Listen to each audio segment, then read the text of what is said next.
সরকার ও নির্বাচন কমিশনের সমালোচনা করে বিএনপির সংসদ সদস্য ব্যারিস্টার রুমিনা ফারহানা বলছেন, এখন আজান দিয়েও ভোটারদের কেন্দ্রে আনা যাচ্ছে না, কারণ সরকার ও নির্বাচন কমিশনের ভূমিকায় সারা দেশে ভোটাররা নির্বাচনের প্রতি আগ্রহ হারিয়ে ফেলেছে।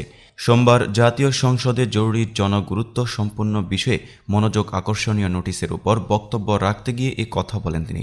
স্পিকার ডক্টর শিরিন শারমিন চৌধুরীর সভাপতিত্বে অধিবেশনে বক্তৃতাকালে তিনি ঢাকা সিটি কর্পোরেশন নির্বাচন সম্পর্কে আওয়ামী লীগের সাধারণ সম্পাদক ওবায়দুল কাদের আমি ধারণা করছি এই নির্বাচন সুষ্ঠু হবে বলে মন্তব্য করায় কঠোর সমালোচনা করেন।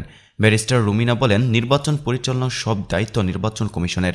এ বিষয়ে একটি দলের সাধারণ সম্পাদক ও মন্ত্রী কিভাবে আশ্বস্ত করেন সেটা আমার মাথায় আসছে না।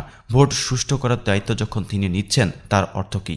সরকারের নিয়ন্ত্রণাধীন দলীয় ক্যাডার ও প্রশাসন সুষ্ঠু নির্বাচনের অন্তরায়? তিনি আরও বলেন, নির্বাচন কমিশনকে সরকারের সাহায্য করা ঐচ্ছিক কোনো বিষয় নয়, বরং সাংবিধানিক বাধ্যবাধকতা। সংবিধান অনুযায়ী নির্বাচন কমিশনের সহযোগিতা করা সব নির্বাহী কর্তৃপক্ষের দায়িত্ব। রুমিনা ফারহানা বলেন, সিটি নির্বাচন নিয়ে সরকারের অবস্থান ওবায়দুল কাদের নিজেই স্পষ্ট করেছেন। বলেছেন, সিটি কর্পোরেশনে হেরে গেলে সরকারের মাথার উপর আকাশ ভেঙে পড়বে না। এর অর্থ দ্বারায় জাতীয় নির্বাচনে হেরে গেলে মাথায় আকাশ ভেঙে পড়ার বিষয় থাকে, তাই সে নির্বাচনে যেন তেনভাবে জিততে হয়। তিনি বলেন, সরকার সিটি কর্পোরেশনে সুষ্ঠু নির্বাচন দিয়ে সরকার বোঝাতে চায় দেশে গণতন্ত্র আছে, তাই আগামী 1 ফেব্রুয়ারি বিএনপির 2 প্রার্থী নির্বাচিত হলে অবাক হওয়ার কিছু নেই। তিনি নির্বাচনের সুষ্ঠু পরিবেশ নিশ্চিত করার দাবি জানান। এদিকে দুদকের জালে ফেঁসে যাচ্ছেন সাঈদ খোকন। ঢাকা দক্ষিণ সিটি কর্পোরেশনের মেয়র সাঈদ খোকনের বিরুদ্ধে দুর্নীতির অভিযোগ খতিয়ে দেখার ইঙ্গিত দিয়েছেন দুর্নীতি দমন কমিশনের চেয়ারম্যান ইকবাল মাহমুদ। সাঈদ খোকনের বিষয়ে দুদকের নীরবতা নিয়ে সাংবাদিকরা প্রশ্ন করলে তিনি বলেন, ওয়েট অ্যান্ড সি। দুর্নীতি বিরোধী জাতীয় বিতর্ক প্রতিযোগিতা 2020 উপলক্ষে সোমবার দুদকের প্রধান কার্যালয়ে সংবাদ সম্মেলনে তিনি সব কথা বলেন।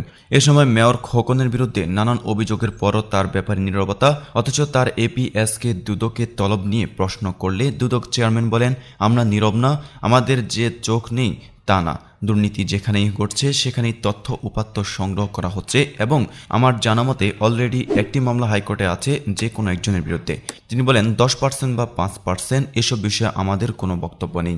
আমাদের বক্তব্য হচ্ছে দুর্নীতি হচ্ছে কিনা, সেটা যদি 1% হয় সেটাও দুর্নীতি।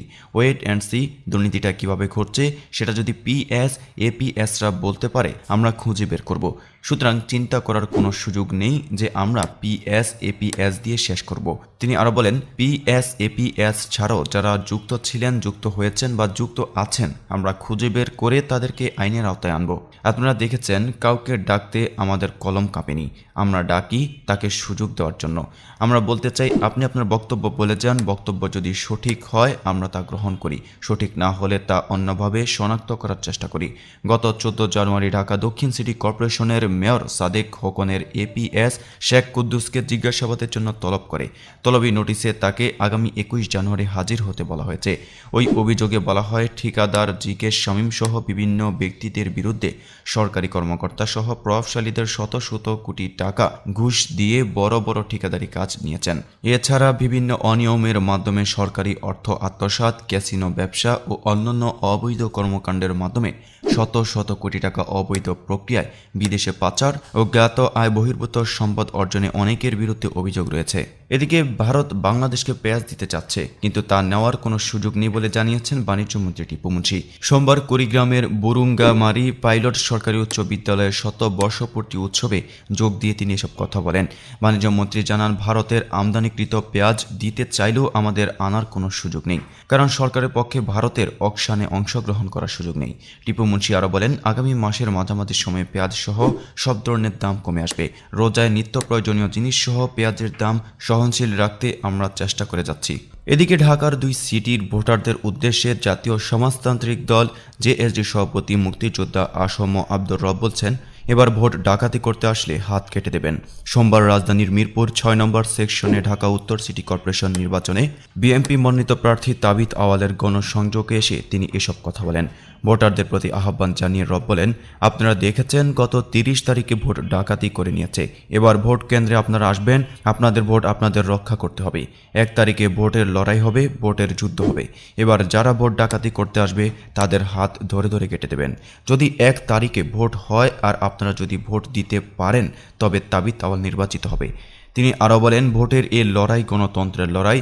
আপনাদের একটা ভোট খালেদা জিয়াকে মুক্ত করার জন্য, গণতন্ত্রকে পুনরুদ্ধার করার জন্য, লক্ষ লক্ষ মামলা প্রত্যাহার করার জন্য সহযোগিতা করবে।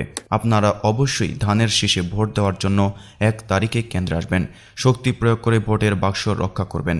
এ সময় বিএনপির সাবেক খাদ্যমন্ত্রী ও স্থায়ী কমিটির সদস্য ডক্টর আব্দুল মঈন খান বলেন, গণতন্ত্রের মূল কথা হচ্ছে নির্বাচন, কিন্তু যদি নির্বাচন সুষ্ঠু ও নিরপেক্ষ না হয় তাহলে দেশে কোনো গণতন্ত্র থাকবে না। আজকের বাংলাদেশের কোটি কোটি মানুষ নিরপরাধ বাংলাদেশ দেখতে চায়। স্বাধীনতার যুদ্ধ আমরা করেছিলাম, রাজপথে বুকের রক্ত ঢেলে দিয়েছিলাম গণতন্ত্রের কারণে। কারণ আমরা চেয়েছিলাম পাকিস্তানের অবকাঠামোতে নয়, গণতন্ত্র হবে বাংলাদেশের অবকাঠামোতে। আজকে দুঃখের সঙ্গে বলতে হয়, স্বাধীনতার পর 50 বছর পার হয়ে গিয়েছে, কিন্তু কোথায় গেল সেই গণতন্ত্র? যদি গণতন্ত্র না থাকে তাহলে আমাদের কোটি কোটি মানুষ কেন স্বাধীনতা চেয়েছিল? সেই প্রশ্ন আজকে সরকারের কাছে করতে হবে। তিনি বলেন, আমাদের সামনে উপস্থিত আছেন তাবিথ আউয়াল। তিনি হচ্ছেন নতুন প্রজন্মের প্রতিনিধি। তিনি নতুনভাবে ঢাকা শহরকে সাজাবেন। জনগণের ভোট নিয়ে তিনি নির্বাচিত হতে চান। তিনি বিনা ভোটে মেয়র হতে চান না। আপনারা দলে দলে 1 ফেব্রুয়ারি নির্বাচন কেন্দ্রে যাবেন, আপনাদের ভোট কেউ ঠেকাতে পারবে না। জনগণের ম্যান্ডেট নিয়ে তিনি ঢাকা উত্তরের মেয়র হবেন, আমরা এই প্রত্যাশা ব্যক্ত করছি।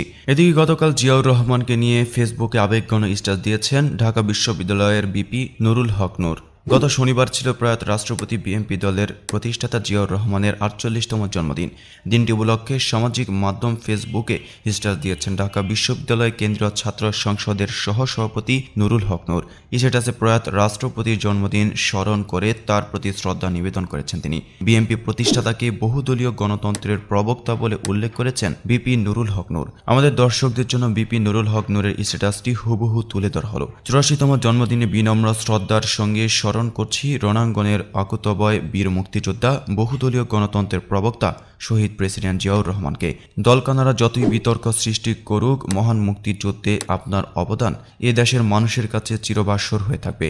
স্ট্যাটাসের সঙ্গে জিয়াউর রহমানের বহুল প্রচলিত একটি সাদা কালো ছবি পোস্ট করেছেন ভিপি নূর।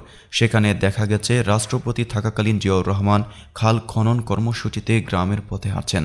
ভিপি নূরের সেই পোস্টে এখন পর্যন্ত 18,000 বেশি লাইক সহ 1300 কমেন্ট জমা পড়েছে।